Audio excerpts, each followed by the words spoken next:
While it is probably fairly well known that there have been many instances in U.S. history of testimony not being allowed in court based on someone's ethnicity or sex, the cases where people's testimonies were rejected based on religious beliefs are possibly less familiar. In early American history, English common law was very influential, and most citizens of the young country were Christians, who held to a belief in everlasting conscious punishment for at least some people. These factors led to a bias in courtrooms across the country, sometimes excluding atheists, agnostics, deists, and even universalists.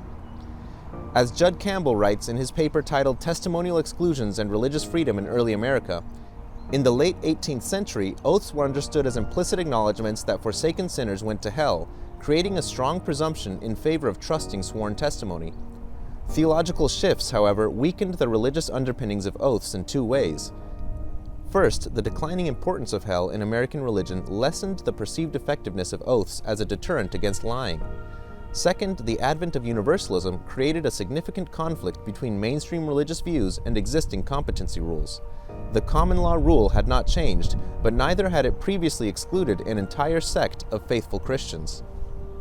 Richard Trudeau is another one of the few authors who have written about these kinds of examples of discrimination against Universalists.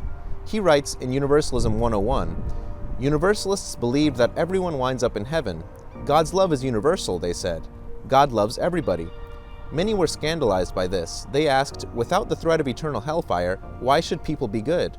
In several states, Universalists were barred from serving on juries or testifying as witnesses because it was presumed that a Universalist would have no motive to be honest."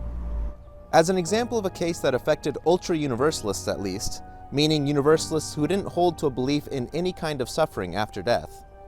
In 1828, the Supreme Court of Errors of Connecticut decided that anyone who disbelieves in any punishment in a future state, though he believes in the existence of the Supreme Being and that men are punished in this life for their sins, is not a competent witness. But there are also examples of bias against Universalist witnesses in other states such as New York and Massachusetts as well. One example of someone in that time period who thought that people who denied afterlife punishments should not be allowed to make certain oaths was Moses Stewart, a professor at Andover Theological Seminary. His ideas were replied to by Bernard Whitman, a minister in Massachusetts. In your election sermon, you contended that those who do not believe in punishment after death should not be permitted to take an oath of office or trust. Now let us see to what this threatened disability amounts. Suppose your only son should be stabbed to the heart by an abandoned assassin. Suppose that 10 of the most respectable Universalists in the land should happen to be eyewitnesses of the horrid transaction. Suppose the murderer should be seized and brought to trial before an Orthodox jury. Suppose no evidence of his guilt could be produced but the testimony of these gentlemen. According to your doctrine, these witnesses are unworthy to be sworn, and therefore the prisoner must go unpunished. Nor is this all. All Universalists of this class must be excluded from every office of honor, trust, or emolument, either civil, political, military, commercial, diplomatic, or religious, where an oath or fidelity of allegiance is required. And all this for what cause? Simply because they are unable to find sufficient evidence to believe the wicked will be punished in the next existence, and because they either cannot believe without evidence or will not act the part of hypocrites.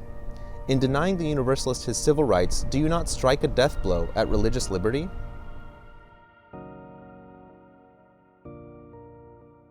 Although this historical bias in the US did seem to be primarily against the ultra-Universalists, who believed that each person was immediately in the blissful presence of God upon death and there was no suffering involved in anyone's post-mortem experience, and this kind of discrimination did not seem to manifest itself as often against restorationists, who believed in temporary suffering for sins after death.